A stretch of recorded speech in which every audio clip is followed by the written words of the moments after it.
second 3 sermons on Habakkuk, and I'm not going to be here for quite a while, so you're going to have to remember this really well when we come back. And I've called this one, Observing God's Answer and Choosing to Live by Faith. So before we start looking at Habakkuk 2, let's just reflect on what we discovered last week from chapter 1.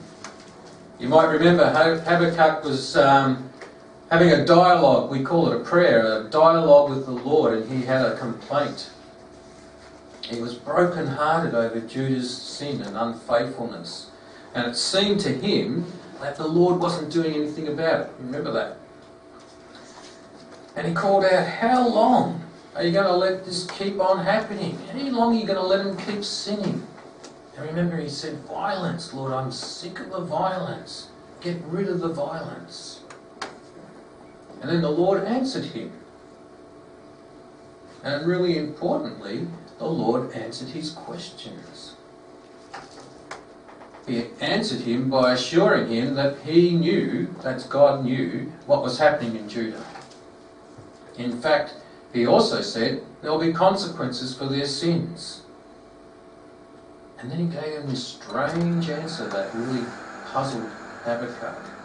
He said, and I'm going to send the Babylonians, I'm going to release them, I'm going to allow them to come and overtake you and therefore bring judgment on you for the violence and for the corruption that you, in fact, have been living under. And we learnt that the Lord can handle our questions. He actually likes us to question him. He prefers that than us just getting angry and bitter and not relating to him, because he wants to talk about our concerns to us. But then we saw Habakkuk's dismay at this answer, and he had a second complaint. He couldn't believe God's answer. He said, I'm sitting in all this violence and you're going to send more violence. I don't like that plan, God. How could you use the Babylonians, who are such a cruel, horrible, vile people, to come and do injustice to Judah? They're terrible people. And he said, Lord, you're almost giving me the exact opposite of what I wanted. I want to get out of violence, I want to get out of corruption, and you're sending more violence and more corruption. And then we have this verse at the start of chapter 2 where Habakkuk just says, I'm just going to go and stand and watch and allow the Lord to be God here. And I'm going to allow you to correct me and resolve my complaints. So let's read that verse and all of chapter 2 to really get an understanding of what the Lord has to say to Habakkuk, because this is the Lord's second reply to Habakkuk now. I will stand at my watch and station myself on the ramparts. I will look to see what he will say to me and what answer I am to give to this complaint. So that was what Habakkuk said. And then the Lord said, Then the Lord replied, write down the revelation and make it plain on tablets so that a herald may run with it. Now I want you to think about this as we read this, what the Lord is actually asking Habakkuk to write down. For the revelation awaits an appointed time. It speaks of the end and will not prove false. Though it linger, wait for it. It will certainly come and will not delay. See, the enemy is puffed up. His desires are not upright, but the righteous person will live by his faithfulness. And that's the key to what we're going to talk about today. But the righteous person will live by his faithfulness. Indeed, wine betrays him. He is arrogant and never at rest, because he is as greedy as the grave, and like death is never satisfied.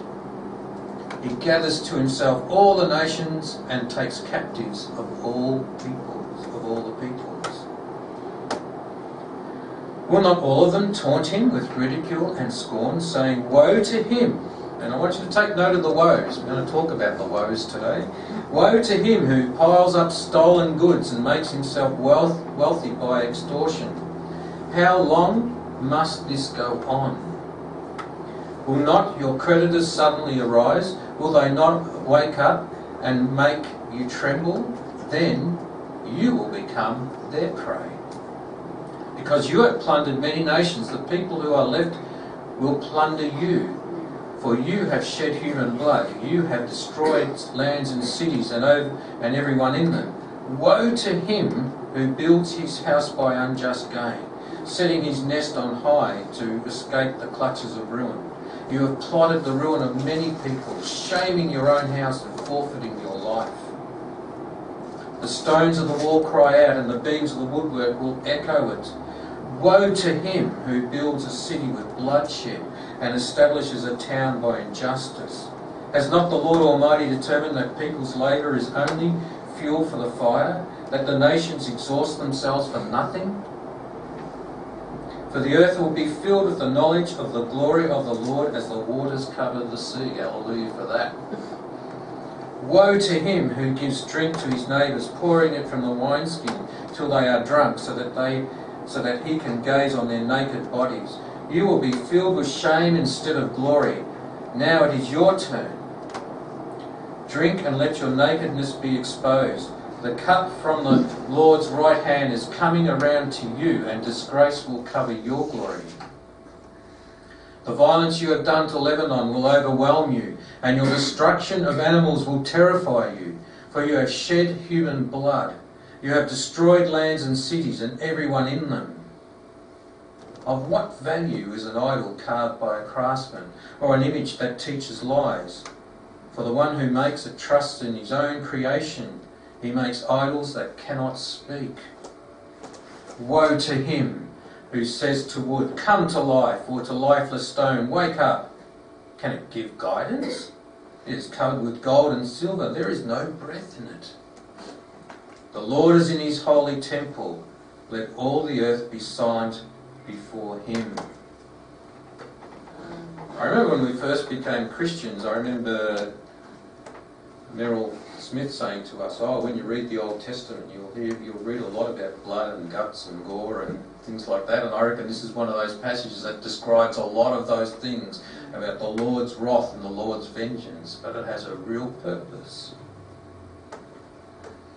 In describing the sins of Babylon and the subsequent consequences, which is what he was doing there, is describing their sins and what was going to happen because of it, God is in fact answering Habakkuk's questions from chapter 1. Remember God saying, Habakkuk was saying to God, what are you going to do about this?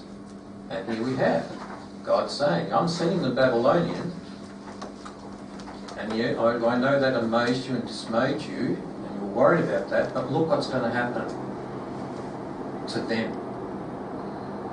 God's really saying, I am in control. I know exactly what is going to happen. And God is saying, I know exactly what I'm doing. I know what I'm doing. And I know who is doing the evil, and I know how they're going about it, and I know how long they'll be allowed to do that evil. Because I know how to deal with it. I will bring justice. So all those questions, all those doubts, all that dismay, all that, Lord, what are you doing, is washed away in what God is saying to Habakkuk here. So we find that Habakkuk will stop asking questions. When we get to Habakkuk 3, you'll see actually he's full of praise now for God's plan. And he'll stop complaining to God. And now, in obedience to God's instruction, Habakkuk stops and listens. And we have specific instructions for Habakkuk here from God. He is told to write and wait and live by faith. To write and wait and to live by faith. So, let's look at those. To write. Write down the revelation and make it plain on tablets so that a herald may run with it. You know, when God gives instructions, he wants it to be made clear. The Bible is full of instructions for us, isn't it? You know, we have the Great Commission that Christ gave us. Go and tell all the nations. And he tells us who's going to be affected by it. All the peoples. and in this case the people of Judah and the people of Babylon. And you know what? God is making it very, very clear. He's not putting some code here, some sort of secret encryption, some message that you can't understand. He's being very, very candid in his response here in terms of what is going to happen. It's a message for the whole nation of Judah. You guys have made a mess. And before the mess is going to be cleared up, there's going to be more mess. But it will be cleared up. But there's a caveat on it. Before the mess will be cleared up, you've got to come back to God. It's a very blunt, it's a very straightforward, and if you like, it's a very simple message that God is giving to Judah, and he's telling Habakkuk to write down. And you know what? We have very blunt, uncoded, not encrypted messages in our Bibles about how to live life and how to go about taking the word out to people. The Bible is our clear directive on life for all times. And when people say to me, "Oh, let's move with the times," I say, let's move with God and let the times adapt to the Word of God and not the other way around. And we have got to be so careful that we don't fall foul of that subtle trick by Satan. It's a subtle deception. Oh, these are different times. I hear that with so many things. And there are so many issues pressing on the Christian faith at this point in time. 3 big ones that I can think of are same-sex marriage, euthanasia, and the right to life, abortion. Where people are saying, oh, these are different times. This is still God's time. He has written his word and it does not change. So, the second lesson that Habakkuk had was to wait. For the revelation awaits an appointed time. It speaks of the end and will not prove false. Though it linger, wait for it. It will certainly come and will not delay. You know, sometimes it seems that God is slow to answer us. But I say this in terms of that. God never delays his answer with an intention to hurt us. He delays his answer with an intention to help us. His timing, and we've got to accept this, that his timing is exact, it's perfect, it's impeccable. Even though it may not seem that to us. You see, what God is saying here is, the Babylonians are coming, but they're not coming tomorrow, they're coming in the future. So all that stuff you've written down, you're going to run with it and tell Judah about it. Have you noticed when you're praying for something, especially something really big, that sometimes that answer seems to take forever to come? The one that you really want. It seems like you have to wait and wait, saying to yourself, where is God? Does he hear me? Similar to what Habakkuk was saying in the first chapter. And then suddenly the answer comes. But sometimes it's not the answer you wanted. We talked about that last week. But sometimes you grow impatient. And instead of waiting for God's answer, you foolishly go ahead and do things your way. And I've done that a number of times. I can think of one particular job I took on that was out of God's will for my life. And it proved not to be a really great thing to be doing. So you think, I'll do it my way because God's not listening. I'm tired of waiting. I've grown impatient. And when you do that, inevitably you find yourself saying at some stage, if only I had had the patience. If only I had have waited for God. If only. Why does God do that? I thought about that, and I think sometimes God delays his answers to ensure that we will not mistakenly think, well, my faith made a difference. I actually tuned up God's answer because of my faith. I had some part to play in what God's will was going to be. Or alternatively, we think it was my wisdom that brought about the change, that made things happen the way they did. Because that is really foolhardy. God has a plan regardless of what we think, regardless of what we do, regardless of whether we wait or not. God has a plan and He will do it and see it through His way. And it's really important that we understand this. When we run with God's plan, our spiritual growth is enhanced. And sometimes when we're corrected with God, when we don't run with God's plan, our spiritual growth can be enhanced if we allow it to be. Because at the end of it, it's His plan and the glory should be His. It's not our plan and none of the glory is ours. To God be the glory, great things He has done. So we need to be patient and wait, because the credit needs to go to God. When you think of the Old Testament and you think about the prophecies that God gave us in the first book, when He said that, when He alerted us to the fact that Christ was coming, look at all those prophets in between before Christ came. But did God change His plan? No. All those prophets pointed to Christ coming. You know, the reality is that without God there is no plan. And we don't achieve anything of value. And we'll talk a little bit more about that. So God is saying to Habakkuk, you have to wait. But be assured. Be assured. I have an outcome and it will be just as I determine it. It will happen that way. And what He's really saying to Habakkuk is, instead of questioning me, praise me. Which is what Habakkuk does in the 3rd chapter. And now we have this other instruction, a call to live by faith. Let's look at verses 4 and 5. See, the enemy is puffed up, his desires are not upright. But the righteous person will live by his faithfulness. Indeed, wine betrays him. He is arrogant and never at rest, because he is greedy as the grave, and like death is never satisfied. He gathers to himself all the nations and takes captive of all the peoples.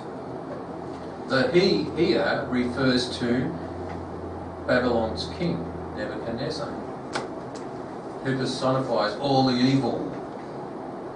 Babylon was a greedy, violent nation, and if you like, the fish rots at the head.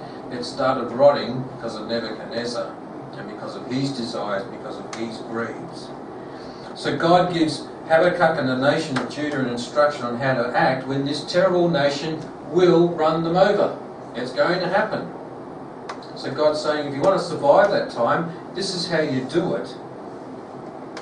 You live by faith and you'll survive. Are we in good times or bad times in our lives right now? Is the church under persecution? Do you feel things are not going the way you want? God says to you, wait, read the word, live by faith. Look at the promises we have here, because in verse 4 God says the righteous person will live by his faithfulness, and then in verse 14 that the earth will be filled with the knowledge of the glory of the Lord as the waters covers the seas. See a promise in that? And in verse 20, the Lord is in his holy temple, which to me says he is always there. And he has a positive outcome for the world that he created. And we are part of his creation. He has a positive outcome for us. And he says, if you want to experience the positive outcome, live with faithfulness. Habakkuk, you've asked for many things. I'm going to give them to you, just not the way you asked for them. Just live by faith and wait and see. So God's telling him, don't fix your eyes on all the evil in the world. don't think about all the violence that's happening. I know about that. But you can rise above it. You can be apart from all of this mess in this world if you live by faith. And I promise you a wonderful outcome.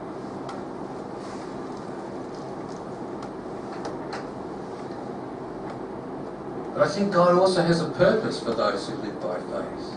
It's not just for themselves to feel good about their lives. I think God wants people who are living by faith, who seek to be righteous, who strive to be God's disciples. He wants them to have faith because that displays God's traits to others. He wants Habakkuk to write all this down and be his prophet, live faithfully, so that people in Judah will see what God is wanting. Not just in the written word, but in his creation, in Habakkuk himself. Same for us, church. If we think we live in wicked times, well, God is saying, live by faith, don't change, don't move, stay faithful and let people see me in you. And don't worry about the circumstances you're in. I've got it all under control. Just remain faithful. Now that's hard, because remember last week I talked about my own feelings of sitting in my study and thinking about terrorism and thinking about people being killed and thinking about people with their houses destroyed and thinking about Syria and Iraq and ISIS and all the things that are happening in the world. And you think, well, as the church is being persecuted in those countries and we are becoming more and more pagan according to the census in this country, and you think, well, where are we going? You can really start to think, where is God? Just like Habakkuk was. And you can really think, well, is this too hard? And then God just comes back to you and says, well, it's very simple, really. Just trust in me and just live by faith. Leave the circumstances to me. I've got them all under control. God's promise is he will sustain his people. It may not be what we want. Remember, Habakkuk wasn't really pleased with what was going to happen. He hated violence and he was going to get more of it. But that was God's plan. You see, God wants to use us to make a difference, to be different in this world, to be in the world but set apart from it, as the Bible says, to be a witness to others. You know, what makes people look at other people? They look at other people if they have something there that they value, if they desire, if they think is different and worthy of looking at. Otherwise you're just one in a crowd. And that's what Christians can be. They can be different. You know, Martin Luther King claimed, the righteous will live by faith. That was his mantra. He said, let's not go out and do violence. He said, we will live by faith. We will walk by faith. We will demonstrate by faith. But we won't do violence. A lot of horrible things happened to those people in that time. But eventually the laws in America did change. God's will was done.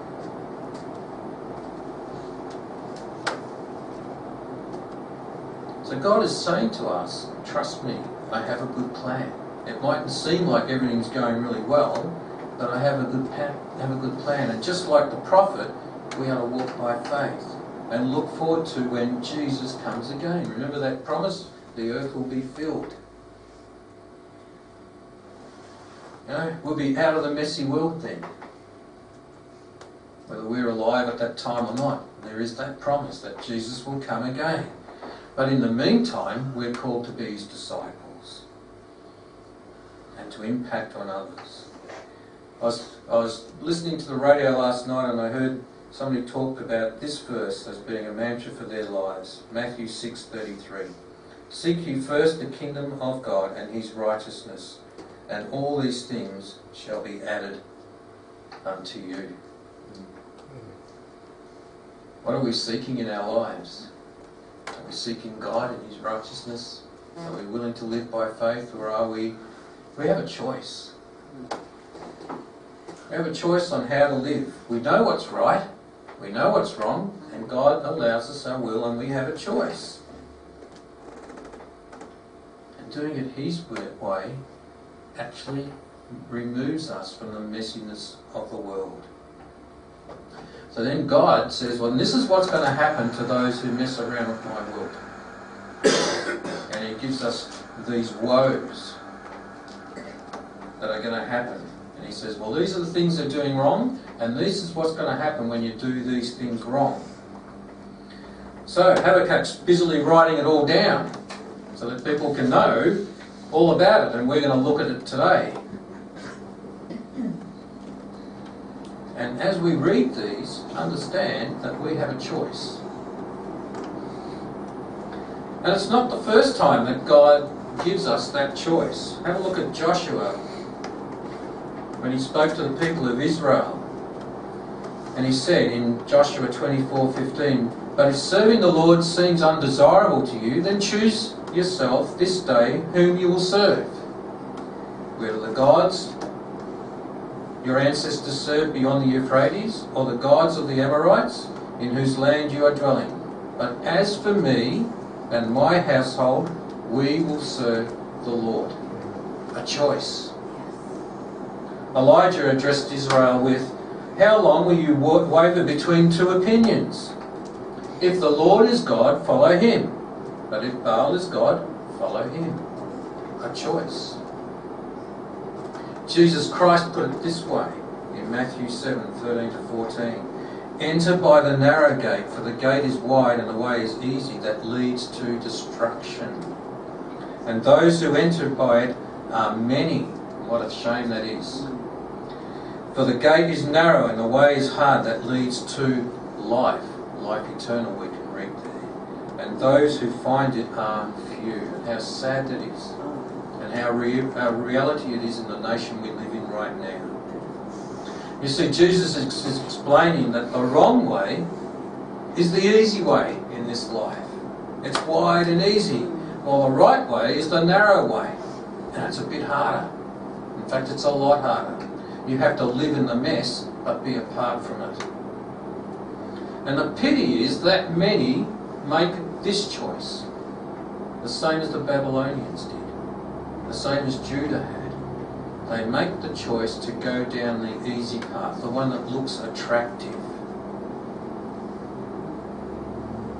Jesus is actually saying to us, make sure you're on the right road. Make sure that you choose well. Because the easy road, and you'll see this quite blatantly in the reading we have today, the easy road leads to nothingness and destruction. It's empty and it destroys. So we're given these 5 choices, or I've called them 5 lifestyles that you could choose to live by, and then God says, well, that's the lifestyle, but look at what happens if you choose that lifestyle. So the first one's being greedy. And the word that God gives in the passage here is extortion. Being greedy at the expense of others. Woe to him who piles up stolen goods. And in describing Nebuchadnezzar in verse 5, he says he is as greedy as the grave. It's a nice association of the word, greed and the grave, because it leads to destruction, doesn't it? The truth is, the Babylonians and their king were just plain greedy. They took whatever they wanted. Once they saw it, they had the power, they had the army, they just went and got it. And it was greed that was driving them. They grew rich at the misery of others. But look at God's judgment in verses 7 and 8. "Will not your creditors suddenly arise? Will they not wake up and make you tremble? Then you will become their prey." What was going to happen to Judah? Judah that was greedy and violent. They were becoming prey to the Babylonians.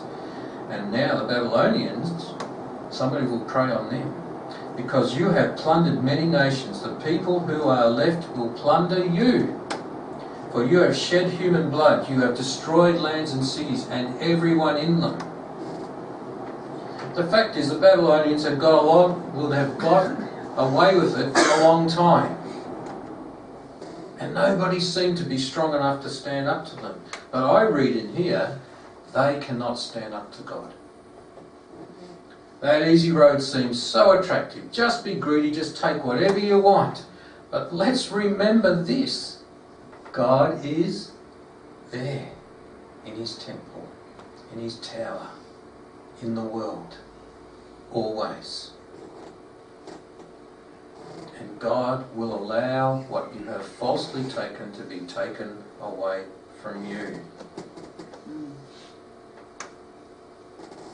And we see so many instances of that in this world today, don't we? The powerful, the imbalances, and we've got to be so careful we don't fall for that.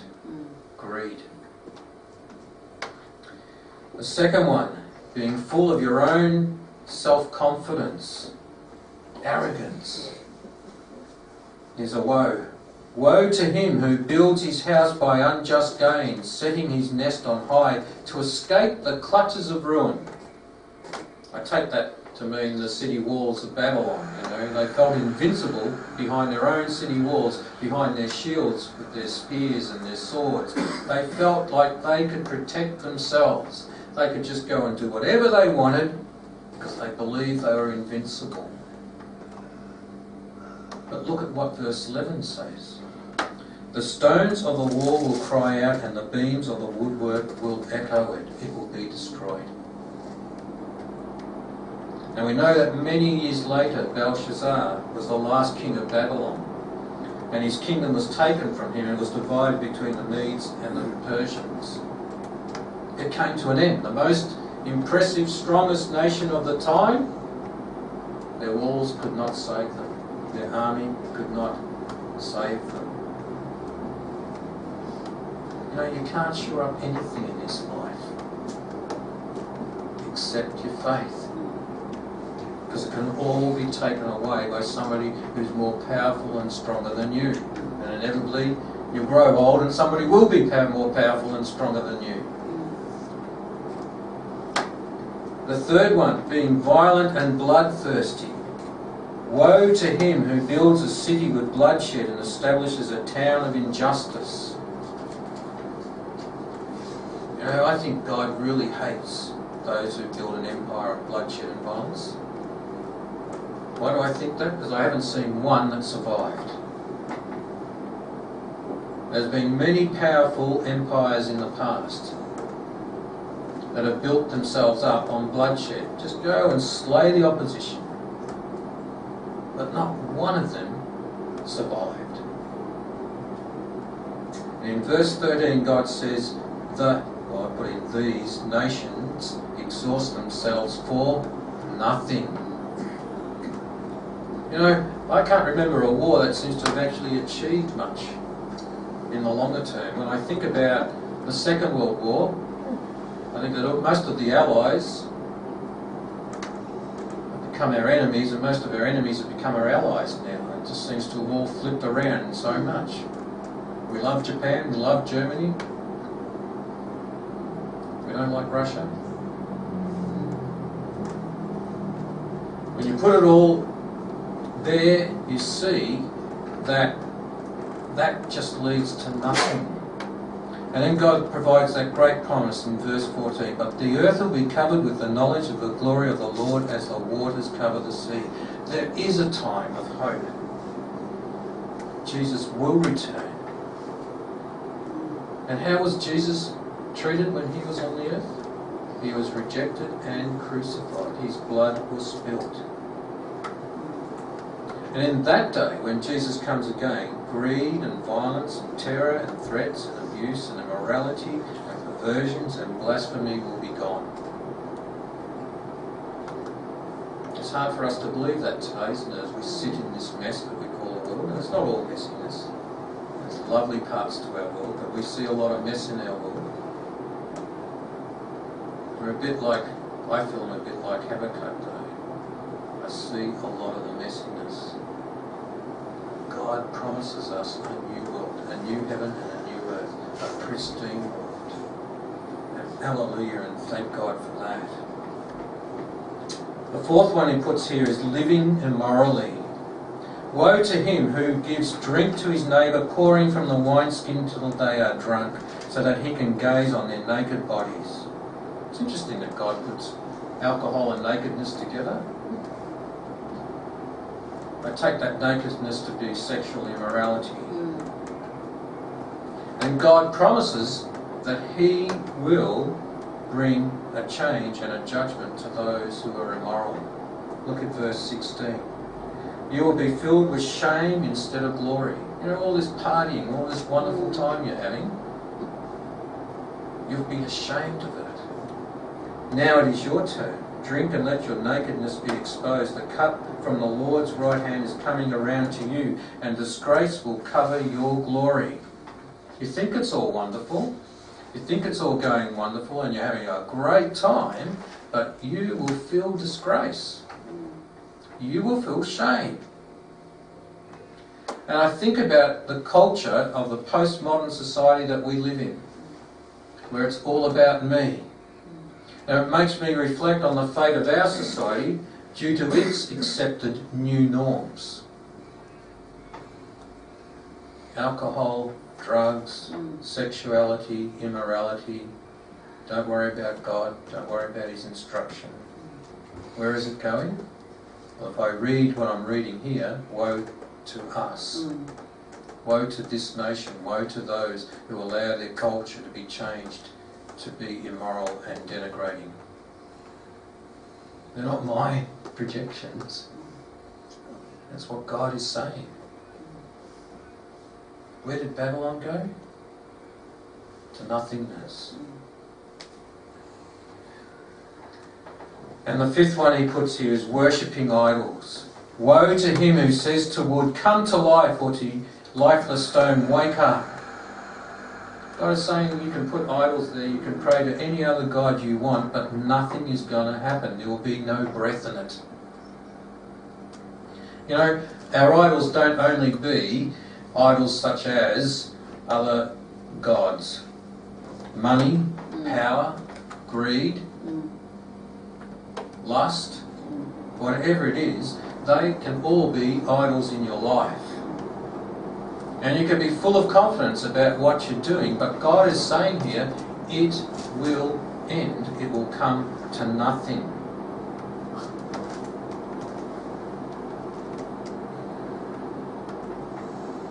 It's only God that cares. It's only God that's in control. It's only God that we can follow and see the blessings that are promised. Now God is saying, Habakkuk, this is what these people are doing, but I can tell you this, Habakkuk, they're all wasting their lives. Their lives are just being wasted away. They think they're having a great time, but actually they're on the road to destruction. In Psalm 1, verse 6, it says, for the Lord watches over the way of the righteous, but the way of the wicked will perish. An absolute promise. So we might look around us like Habakkuk did and say, well look, it's just this world is full of injustices. Where are you, God? What are you doing? And just like Habakkuk, if we read the word, if we wait on the Lord and if we remain faithful, we will see what God is doing when all this mess is being conducted around us. The Babylonian Empire disappeared in less than half a century from when this was written. But in comparison, God is still there. And he hasn't changed. And he has still got people that he loves and cares for and wants to look after. Waiting is hard. I was thinking as I was writing this, I was thinking, you know what? It's easy to say all these things, but you know, when you wait on God, it is hard. When you see stuff happening in the world, it is hard. And I realise what God's saying to me. Increase your faith. Increase in me. Look more to me, the harder it gets. You know, Babylon looked at all so attractive in all its glory, until it disappeared, that is. Such are the promises of the world. Build your wealth here on the earth, and it can look fantastic, but you're not going to take a cent of it with you.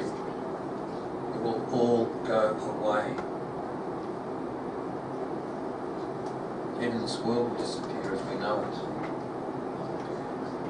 it. Everyone comes to a time when they will make a choice. And no one can make that choice for anyone else. But regardless of which choice you make, the outcomes for making each choice will remain the same, because that's God's way. It is either eternity with Him or destruction. So as individuals and as a church, we can choose the hard road, God's way, or we can choose the easy road, the way of the world. If we choose the hard road, then our instruction is very simple. Study and obey God's written word. It's written down for us. Wait on the Lord. Have faith in Him. Trust and obey. Believe Him when He tells you that these things are true. And survive the spiritual warfare and avoid destruction. Let's pray.